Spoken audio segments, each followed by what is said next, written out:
Hello everyone, कैसे हो आप सभी लोग। आई होप आप सब बढ़िया होंगे। तो आज हम आ चुके क्लास 8 का chapter number 2 trade to territory का इम्पोर्टेंट मैप वर्क लेके।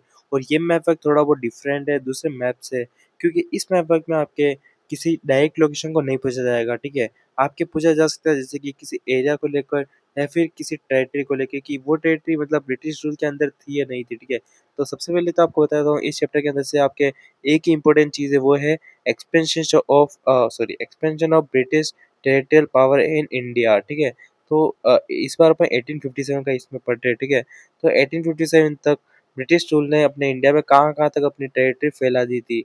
तो क्वेश्चन आ सकते हैं जैसे कि name any two territory that were under British control. तो फिर दो टेरिटरी जो कि ब्रिटिश ने कंट्रोल की थी उनका नाम, जैसे कि कलकत्ता जो कि सबसे इम्पोर्टेंट है वो आप लिख सकते हो, और दूसरी एक और कोई भी लिख सकते हो। ठीक है, तो इस टाइप से दो आपके जो कि ब्रिटिश रूल के अंदर थी वो आप लिख सकते हो। ठीक है, और दूसरा टाइप का क्वेश्चन आ सकता है जैसे कि name any two territory that were not under British rule. ठीक है, तो दो टेरिटरी जो कि ब्रिटिश रूल कंट्रोल नहीं कर पाए थे और वो एकदम फ्री थी। ठीक है, तो उनके आपको नाम लिखने आ सकते हैं। ठीक है, तो एक बार हम पूरे मैप को कवर कर लेते हैं। मैप का पूरा टेरिटरी का जितना भी सब कुछ है वो अपन डिफाइन कर लेते हैं पूरे वीडियो में। ठीक है, तो वीडियो का एंड तक बिल्कुल बने रहना, एंड वीडियो को लाइक भी कर देना। ठीक है, तो फिर वीडियो को ज़्यादा टाइम वेस्ट नहीं करते, एंड स्टार्ट कर लेते हैं।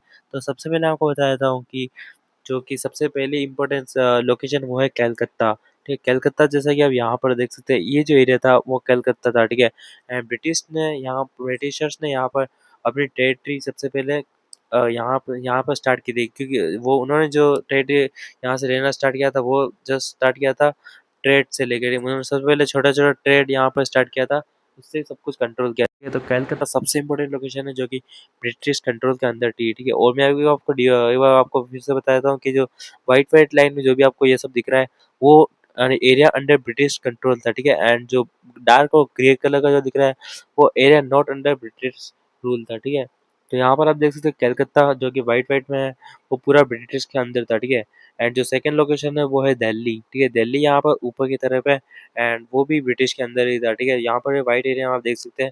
आपको अगर लोकेट करने के लिए है कि टू ने आपको मतलब दो नाम देने जो कि ब्रिटिश कंट्रोल के अंदर थे, तो आप दिल्ली और कलकत्ता लिख सकते हैं। ठीक है, उसके बाद नेक्स्ट जो लोकेशन है वो है लाहौर। वैसे लाहौर अभी तो पाकिस्तान में है, बट पहले तो वो इंडिया के मतलब अंदर ही था, क्योंकि उस टाइम पाकिस्तान मतलब पार्टीशन नहीं हुआ था इंडिया एंड पाकिस्तान का। ठीक है, तो यहाँ पर आप लाहौर भी कर सकते हो। और उसके बाद जो लोकेशन है वो है हैदराबाद। तो हैदराबाद भी इम्पोर्टेंट है, क्योंकि ये जो टेरिटरी थी वो ब्रिटिश रूल के अंदर बिल्कुल भी नहीं थी। ठीक है, जैसा कि वहाँ पे ग्रे कलर का पूरा दिख रहा होगा, तो हैदराबाद आप लोकेट कर सकते हैं। इसके अंदर आप मार्क कर सकते हैं कि area not under British rule. ठीक है, तो हैदराबाद यहाँ पर देख सकते हैं ग्रे कलर में लिखा हुआ है, ये ब्रिटिश रूल के अंदर नहीं था। उसके बाद जो नेक्स्ट लोकेशन है वो है मद्रास। तो मद्रास आप जैसे कि देखते हैं साउथ वाले एरिया में अपने इंडिया के, तो ये पूरा जो था वो भी ब्रिटिश के अंदर ही था। ठीक है, जैसा कि हमें व्हाइट व्हाइट पर देख सकते हैं, व्हाइट व्हाइट लाइन है, मतलब पूरा ब्रिटिश के अंदर उन्होंने कंट्रोल कर लिया था। उसके बाद नेक्स्ट जो लोकेशन है वो है मैसूर। तो मैसूर जो लोकेशन है आपको ग्रे एरिया में दिख रहा होगा, इट मीन कि वो ब्रिटिश वो कंट्रोल नहीं कर पाए थे। ठीक है, तो ये एरिया ब्रिटिश के अंदर नहीं आता था। तो यहाँ पर आप ये भी मार्क कर सकते हैं कि अगर क्वेश्चन आए area not under British rule, तो यहाँ पे मैसूर आप मार्क कर सकते हो। अब नेक्स्ट जो लोकेशन है वो है लखनऊ। तो लखनऊ आप यहाँ पे देख सकते हो, लखनऊ और उसके साथ में बनारस भी। लखनऊ और बनारस दोनों वाइट वाली टेरिटरी में है, मतलब वो ब्रिटिश रूल के अंदर थे। ठीक है, तो यहाँ पर आप मार्क कर सकते हो कि area under British rule in 1857। ठीक है, तो यहाँ पर आप मार्क कर सकते हो ये वाला एरिया भी ब्रिटिश रूल के अंदर ही था। तो फिर यहाँ पर आप देख सकते हैं यहाँ पर कुछ इंपॉर्टेंट लोकेशंस थी जो कि आपके ब्रिटिश रूल के अंदर थी। एंड उसके साथ में मैं मतलब एक और चीज़ बोलूँगा कि गोवा और ये जो टेरिटरी थी ये भी ब्रिटिश रूल के अंदर ही थी। ठीक है, तो ये भी आप मार्क कर सकते हो। बट अगर आपसे डायरेक्ट क्वेश्चन पूछा जाए तो सबसे इम्पोर्टेंट जो लोकेशन है जैसे लाइक कलकत्ता एंड मद्रास, और उसके साथ में लखनऊ, दिल्ली एंड बनारस। ठीक है, तो ये ब्रिटिश रूल के अंदर थी। तो ये टेरिटरी अगर आपके क्वेश्चन पूछा जाए तो इनमें से कोई आप टेरिटरी पहले लिख लेना। ठीक है, एंड अगर आपको जितना भी याद नहीं आए तो आप गोवा उसके बाद में लिख सकते हो।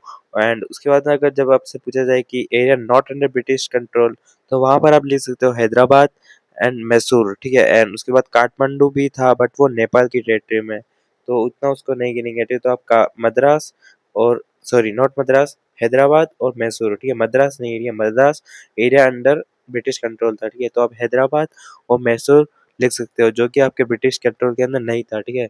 तो फिर मैं एक बार साइड में आप यहाँ पर स्लाइड देख सकते हो, यहाँ पर मैंने एक लिस्ट बना दी है कि area under British control and area not under British control, ठीक है? तो आपसे डायरेक्ट क्वेश्चन पूछा जाए, तो आप ये 1-2 लोकेशन बस याद कर लेना एंड आपके इस इस चैप्टर से जो भी आपके क्वेश्चन है उसके आपको 100% आपको मार्क्स मिल जाएँगे, ठीक है? तो वीडियो ज़्यादा बड़ा नहीं था, छोटा-सा वीडियो था एंड वीडियो को लाइक कर देना, ठीक है? और चैनल को सब्सक्राइब कर देना एंड बस यही था एंड कमेंट में बताना आपको कैसा लगा एंड अगर आपके लिए हेल्पफुल था तो भाई वीडियो को लाइक करना, ठीक है? Okay guys, bye and all the best for exams and all of your subject exams, ठीक है? नॉट ओनली एसएसटी बट सारे सब्जेक्ट के लिए ऑल द बेस्ट, ठीक है? Bye bye guys, thank you for watching my video, thanks you all of you.